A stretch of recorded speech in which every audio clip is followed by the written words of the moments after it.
Hello, it's Greg Luland here once again. I'm here for this lesson number 2 in the Piedmont Blues Guitar, and at this stage we're just trying to develop the right hand and the alternating bass, and especially working on this thumb here and getting the thumb so it acts like a machine.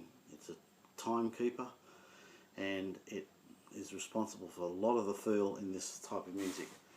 And it's responsible for the Delta blues and other types of country blues music from the 1920s and 30s as well.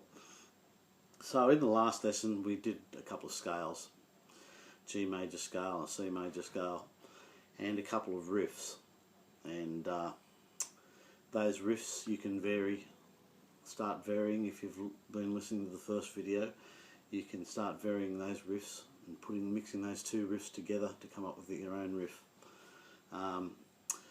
To develop your improvisational skills. And then with the thumb, we're going into the first pattern. Well, the first pattern I showed you was just the thumb by itself, getting a train feel. I showed you that, and I showed you from that to just playing the second and fourth beats on.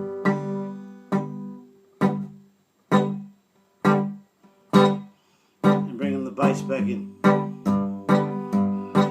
And the first pattern I showed you was a pinch, but it wasn't on the first beat, it was on the second beat, sorry, excuse me. So we played the thumb, and we pinched on the fourth beat. Then thumb, and an open G we play this time with the index finger. Okay, like I said. So that was pattern 1.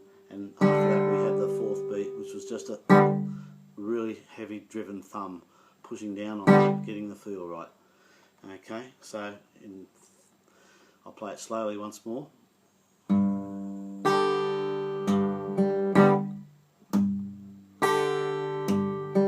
Let's speed it up a little.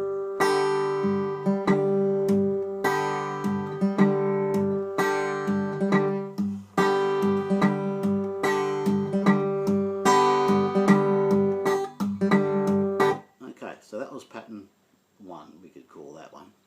And I also did say it's not about patterns, but we need to learn a few little patterns just so we can get this right hand going. Okay, I was just holding down a normal open G chord, and there's not much point to show you that because we're not playing. We're not dancing around with the little finger and the index finger just yet. Okay. What we need to do now in the rest of this lesson, I'll better think of another couple of basic patterns, and see how we go with that, and that should be this lesson. So I just want to, probably in this lesson and the next lesson, give you 5 or 6 good rhythmical patterns to learn just holding a G chord down. So I'll bring the right hand close, and this time we shall play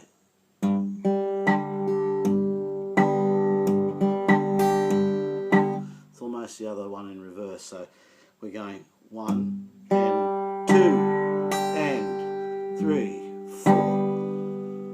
Okay, so 3 and 4 is just the bass on its own. So we are picking the open G string here, and that's the melody. Not much of a melody yet, but it doesn't have to be at this stage. What we want to try to get is a rhythmical pulse happening here. Okay, so these notes don't sound anything on their own, but bring them into the mixing them in with the bass line, we really start to get a bit of a pulse happen. So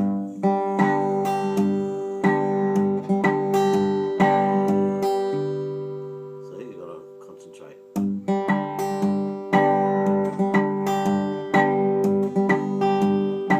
Slow. I'm running out of battery here.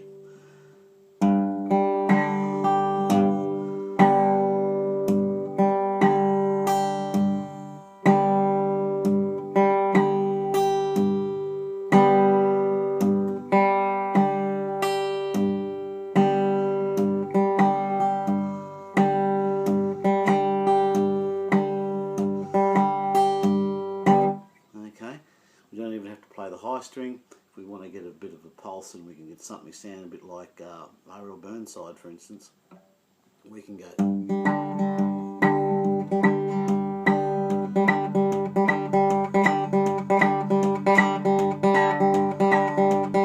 that's 1 and 2 and 3 and 4 and 1, 2 and 3 and 4 and 1 and 2 and 3 and 4 and 1 and 2 and 3 and 4 and 1 and 2 and 3 and 4.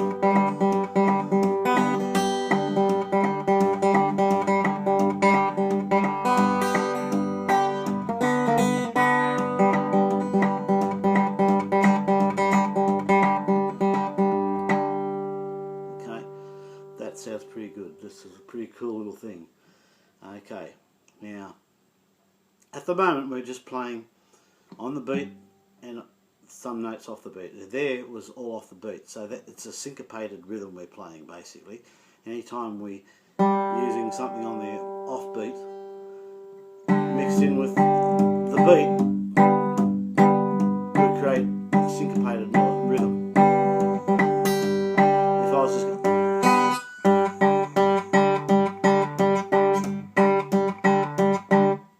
might sound okay, but it's not a syncopated rhythm. So, one more time.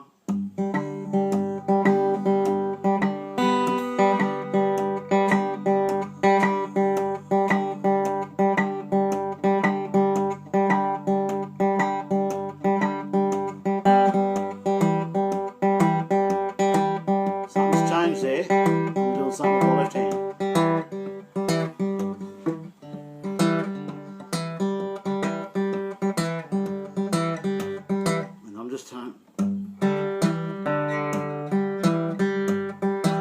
I'm hammering down. I'm not even hammering down, I'm just playing there on the D, open D, to fretting the second fret there on the same string, which is an E note. So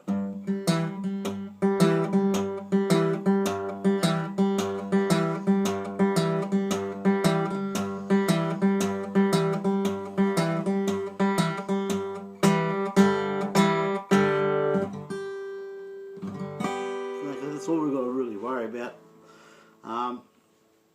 That should be enough to really start making things happen. Okay, and last little thing I'll do is sort of like a mama's shortening bread type of a feel or melody.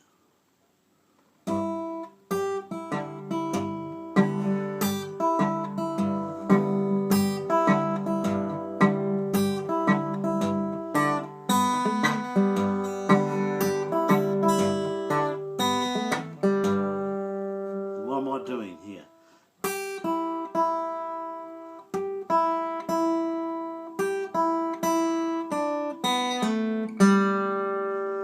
Okay, and that's just all done with the little thing.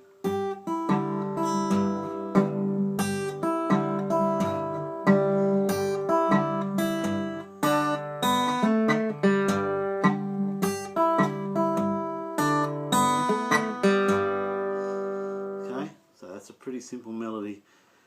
I don't really want to hold your hand through all of these melodic things, especially if they're as simple as that. I'll just show you once the melody on its own. And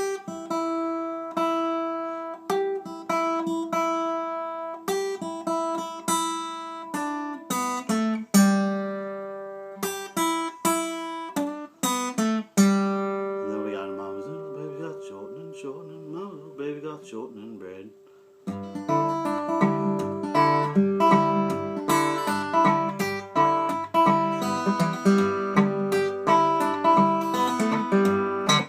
Okay, so I'll let you up to work that out there, see what's going on. We will go more into this particular little ditty in the next lesson. But the most important thing is we get these other two patterns or three patterns I showed you, and just work on getting it as a rhythmical thing. Now, if you do know another good blues guitar player who can play a good blues thing, he'll be able to come along and play some notes over the top of what you're doing, and then you've really got something cooking. You know, we really got a bit of a duet happening there. So we've got one guitar, for instance, going.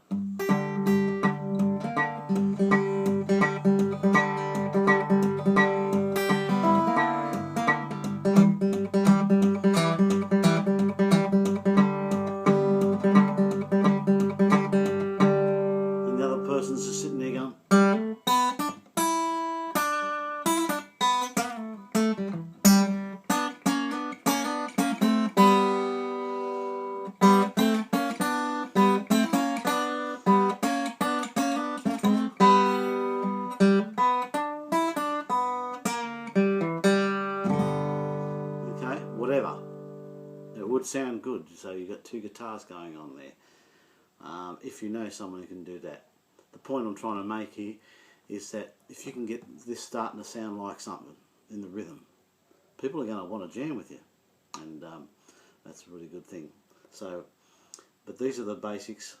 We will start changing chords and that later on, but I just think there's so many people out there that have so much trouble getting this right hand working, and to be honest, most of the ones that really don't get this happening are too quick to give up and quit while they're still working. Everyone can get this, you know, unless you've got the worst arthritis in the world, you won't have a chance maybe, but anyone who's got normal type of hands and will be able to have to get these things. And guitar playing is all about being able to put some things that might be difficult at first, and everything is difficult, I found when I was learning at first, until I practiced it and went home, and the more I practice things, and things start to come together a lot quicker. So that's all it is. It's just practice, ladies and gentlemen. Work hard at it. You get nothing in this world by sitting on your backside and doing nothing. Guitar players that want to be really good can learn how to be great players in the space of 2 or 3 years. Son House only learned to play guitar, I think it was about 1927. And he's recording some amazing stuff by 1930. So keep the blues alive, ladies and gentlemen. I'll see you again next time for the third lesson in the Piedmont Blues. Thank you very much. Bye.